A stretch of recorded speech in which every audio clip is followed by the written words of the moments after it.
রাসূলুল্লাহ সাল্লাল্লাহু আলাইহি ওয়াসাল্লামের চিকিৎসার একটি পদ্ধতি ছিল রুকিয়া করা বা ঝাড়ফুঁক করা। আল্লাহ রাসূল সাল্লাল্লাহু আলাইহি ওয়াসাল্লাম তিনি কিভাবে ঝাড়ফুঁক করতেন বা কি পড়তেন এ সম্পর্কে সহিহ বুখারীতে হাদিস রয়েছে। হাদিস নাম্বার 5016 এবং 5751। আম্মা আয়েশা রাদিয়াল্লাহু তাআলা আনহা তিনি বলেন, কানা ইদাশতাকা ইয়াকরাউ ফি নাফসিহি বিল মুআউযিযাত ওয়া ইয়ানফুয। আল্লাহ রাসূল সাল্লাল্লাহু আলাইহি ওয়াসাল্লাম তিনি যখন অসুস্থ হতেন তখন তিনি মুআউযিযাতের যে সমস্ত সূরাগুলি রয়েছে সেগুলো পড়ে ফুঁক দিতেন, নিজে নিজেই পড়তেন, নিজে নিজেই ফুঁক দিতেন।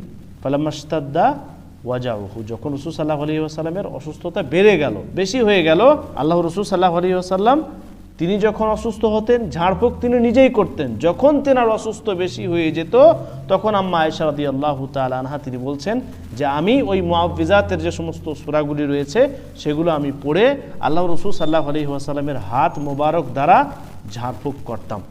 তো আল্লাহ রাসূল সাল্লাল্লাহু আলাইহি ওয়াসাল্লাম তিনি কিভাবে ঝাড়ফুঁক করতেন এখানে বোঝা গেল। এই হাদিস থেকে কয়েকটি জিনিস আরও আমরা বুঝতে পারলাম। আল্লাহ রাসূল সাল্লাল্লাহু আলাইহি ওয়াসাল্লাম তিনি নিজেই ঝাড়ফুঁক করতেন। আমরা অনেকে ঝাড়ফুঁক মানে কি বুঝি? ঝাড়ফুঁক বা রুকিয়া করা মানেই আমরা এটা বুঝি যে অন্যের কাছে যেতে হবে, ওই যে বিদআতি কবিরাজের কাছে যেতে হবে, যে হাজার রকম মন্ত্রতন্ত্র পড়ে সে ঝাড়ফুঁক করবে, কি পড়ছে তার আকীদা মানহাজ কি কিছুই জানি না, তার কাছে গিয়ে আমরা ঝাড়ফুঁক করি, বাস চলছে, সমাজের লোক সবাই যাচ্ছে, মানুষ যাচ্ছে, চলো আমরাও যাই। অথচ আল্লাহ রাসূল সাল্লাল্লাহু আলাইহি ওয়াসাল্লাম তিনি কি করতেন? ঝাড়ফুঁক তিনি নিজেই করতেন। তো উচিত হচ্ছে যে আমরা ঝাড়ফুঁক নিজেই করব। কি কি পড়তেন? এখানে যে আল মুআউযিযাত শব্দ এলো, মুআউযিযাত কাকে বলে? মুআউযিযাত বলতে বোঝায়, দেখেন রাসূল সাল্লাল্লাহু আলাইহি ওয়াসাল্লাম যেগুলো পড়েছে সেগুলো আমাদের মুখস্থ আছে নাকি দেখেন। আল্লাহ রাসূল সাল্লাল্লাহু আলাইহি ওয়াসাল্লাম তিনি মুআউযিযাত পড়তেন। আমরা সকলেই জানি যে পবিত্র কোরআনে দুটি সূরা রয়েছে, যেই দুটি সূরাকে মুআউযিযাতাইন বলা হয়, সূরাতুল ফালাক এবং সূরাতুন নাস। তো এই দুটি সূরা মুখস্থ নেই আমাদের? মুখস্থ আছে। কেউ কেউ বলেছেন যে এই সূরার সাথে সূরাতুল ইখলাস যুক্ত হবে, তার মানে সূরাতুল ইখলাস কুল হুয়াল্লাহু আহাদ আমাদের মুখস্থ সবার, সূরাতুল ফালাক এবং সূরাতুন নাস এই তিনটি সূরা মুখস্থ আছে না নাই? মুখস্থ আছে। রাসূলুল্লাহ সাল্লাল্লাহু আলাইহি ওয়াসাল্লাম তিনি অসুস্থ হলেই এই তিনটি সূরা পড়তেন।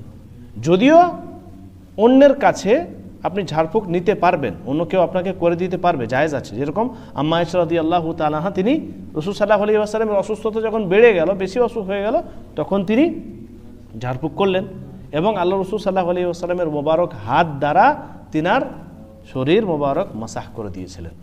তো করা যাবে, অন্যের কাছে আপনি করতে পারবেন, কিন্তু আমাদের এই তিনটি সূরা তো মুখস্থ, তো আমরা তিনটে সূরা পড়ে নিজের ঝাড়ফুঁক নিজেই করব, আমরা অন্যের কাছে যাওয়ার কোনো প্রয়োজন নেই। কিভাবে ঝাড়ফুঁক করবেন? রাসূল সাল্লাল্লাহু আলাইহি ওয়াসাল্লামের ঝাড়ফুঁকের পদ্ধতি ছিল তিনি হাতগুলোকে এক জায়গায় করতেন, দুটো হাত এক জায়গায় করে সূরাগুলি পড়তেন, সূরাতুল ইখলাস, সূরাতুল ফালাক এবং সূরাতুন নাস, তারপরে তিনি ফুঁক দিতেন।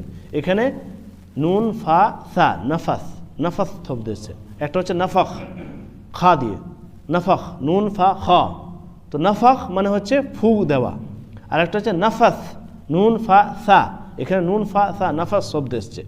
তো নাফাস মানে হচ্ছে, কেউ কেউ বলেছেন যে নাফাস মানে হচ্ছে আপনি ফুঁক যখন দিবেন তখন থুতুর কিছুটা অংশ হালকা হালকা বের হবে, এরকম কিছু থুতুর অংশ হালকা হালকা বের হবে, এরকম একদম শুধু ফু না, মানে হালকা হালকা ফুঁকের সাথে সাথে থুতুর কিছুটা অংশ বের হবে।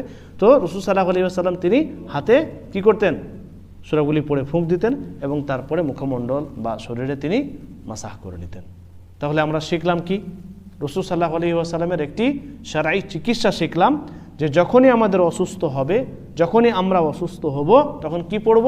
সূরাতুল ইখলাস, সূরাতুল ফালাক এবং সূরাতুন নাস, এই তিনটি সূরা খুবই সহজ। আপনি তিনটি সূরা পড়লেন এবং তারপরে হাতে ফুঁক দিয়ে মাসাহ করলেন, মুখমণ্ডলে হাতে পায়ে মাসাহ করলেন, যথেষ্ট, শারীরিক চিকিৎসা হয়ে গেল। ইনশাআল্লাহ আমরা চেষ্টা করব।